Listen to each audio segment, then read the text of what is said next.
बोजोर लिजामी, नमस्ते। तो आज हम स्टार्ट करने वाले हैं प्रोनाउंसिएशन के साथ में, उच्चारण जिसको हम कहते हैं हिंदी में। वैसे तो फ्रेंच के और इंग्लिश के जो अल्फाबेट्स हैं, जो उसके शब्द हैं, वो सारे वैसे तो एक जैसे दिखते हैं, कुछ उसमें अलग हैं, लेकिन उनको प्रोनाउंस करने का तरीका, उनको उच्चारण, उनको बोलने का तरीका बिल्कुल अलग है। तो ये बहुत जरूरी है जानना कि अगर शब्द में आई है या ए है या ई है या कोई भी अदर वर्ड है तो उसको कैसे हम बोलेंगे। अगर ये चीज हमको पता होगी तो आने वाले समय में हम समझना भी हमारे लिए आसान होगा और बोलना भी आसान होगा उसके लिए। तो आज जो पहला लेसन है वो मैं स्टार्ट कर रहा हूँ प्रोनाउंसिएशन के साथ में। ये 2 बार में खत्म होगा लेसन। तो ये पार्ट 1 है और उसके बाद पार्ट 2 करेंगे और उसके बाद इसकी प्रैक्टिस करेंगे थोड़ी सी, और धीरे धीरे करके स्टेप बाय स्टेप हम आगे बढ़ेंगे। तो यहाँ पर आप बोजूर लिजामी, तो बोजूर मतलब नमस्ते, लिजामी फ्रेंड्स। तो नमस्ते दोस्तों, स्वागत है आपका दोबारा से चैनल के अंदर और आपके अपने चैनल के अंदर। तो यहाँ पर मैंने कुछ शब्द उतारे हैं जिसको आप देख पा रहे होंगे। मैं एक एक करके इनके बारे में बताऊंगा और आप उसको समझना, और आप चाहें तो नोट कर सकते हैं, नहीं तो वीडियो को आप बाद में देख सकते हैं। ठीक है, ये है ए है। अब ए का जो इसका प्रोनाउंसिएशन है फ्रेंच में, जो ए अगर किसी शब्द में आता है, ठीक है, तो उसका प्रोनाउंसिएशन होता है आ। जैसे कि आम हम कहते हैं, आप पे बाहर डंडा लगा करके।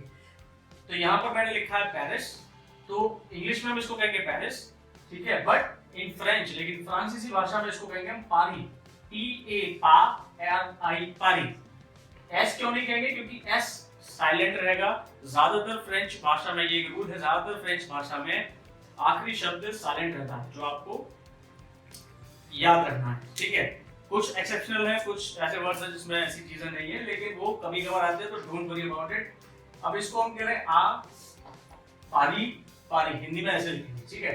तो ये हो गया पारी, अब ठीक है ना। उसके बाद हमारे पास है ई। इंग्लिश में ई बोलते हैं, बट फ्रेंच में इसको बोलते हैं ओ, अंदर से साउंड आता है ओ, ठीक है। आगे जो शब्द मैंने लिखा हुआ है वो लिखा है RE, दे, ठीक है।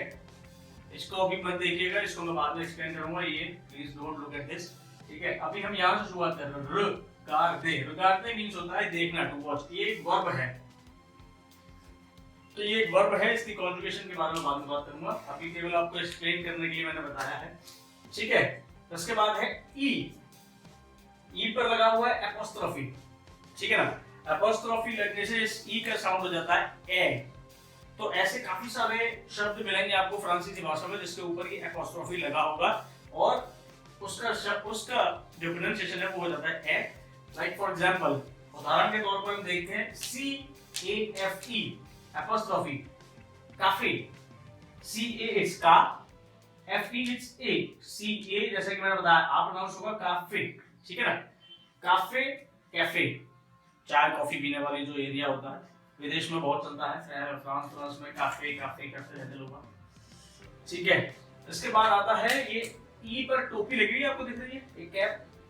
ये जो कैप है ये बहुत कम शब्द में मिलेगी, लेकिन ये भी आपको मिलेगी। ये शब्द परेशान करने वाले शब्द हैं फ्रांसीसी भाषा के, तो इसको बोलते हैं हम ए,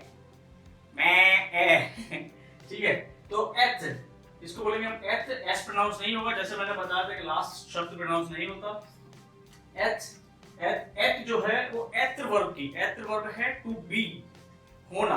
एत्र वर्ब की कॉन्जुगेशन है एक पर्सनल प्रोनाउन के साथ में, जो कि है वो, जो कि मैं आपको आगे बताऊंगा इसके बारे में, लेकिन अभी केवल हम प्रोनाउंसिएशन पे ही फोकस कर रहे हैं। तो जिस ई में टोपी लग रही है उसको हम ए बोलेंगे। बहुत कम शब्द आएंगे ऐसे, लेकिन आएंगे। नेक्स्ट है हमारे पास आई। इंग्लिश में आई कहते हैं, फ्रेंच में ई कहते हैं, ई के साथ में आगे हमारे पास शब्द है DIX। तो एक्स प्रोनाउंस नहीं होगा, जैसे कि मैंने पहले ही बताया, इसको बोलेंगे हम दी। क्या बोलेंगे? दी, ठीक है। दी मतलब 10, जो नंबर होते हैं गिनतियों में 10 को हम बोलते हैं दी, ठीक है। ये हो गया ई को प्रोनाउंस करना। अब आगे आता है ओ, ठीक है। ओ को हम ओ प्रोनाउंस करते हैं, जैसे कि शब्द है POMME, पॉम, PO पॉम, पॉम मतलब होता है सेब। प्रोनाउंसिएशन पर आते हैं दोबारा से POMME, पॉम, ठीक है। तो इसको प्रोनाउंस करेंगे ओ, ओके। नेक्स्ट वर्ड है हमारे पास यू। अब ये यू जो है ये यू नहीं होता, यू होता है ईयू, थोड़ा अंदर से निकालना इसको आपको, तब आप अच्छे से इसको प्रोनाउंस कर पाएंगे यू, ठीक है ना, ये डायरेक्ट नहीं बोलना। तो इसको यू, यू एन ई, यून, यून मीन्स एक, नंबर वन यून, बट इट्स फॉर फेमिनिन, मतलब स्त्रीलिंग के लिए है। हर चीज का एक फ्रेंच में लैंग्वेज में ये भी एक थोड़ा सा वो है कि हर चीज का आपको जेंडर पता होना चाहिए। तो जैसे कि एक औरत यून फार्म, यून फार्म, यून F E M M E, यून फार्म एक औरत। अगर यही आदमी होगा तो अनोम, वो अलग है, ये बाद में आपको मैं दोबारा से आऊंगा इसके ऊपर, अभी केवल प्रोनाउंसिएशन की बात करते हैं। यून फार्म, ओके।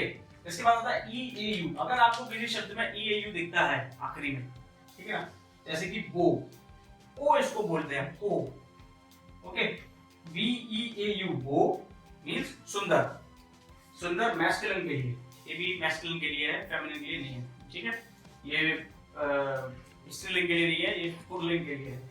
उसके बाद में आता है ई यू, ई यू को बोलते हैं अ, ठीक है, लाइक हियर जो शब्द है यहाँ आप देख रहे हैं B L U E, blue, okay, blue मतलब नीला, मैं लिखना भूल गया इसका वो, तो इसका जो वो है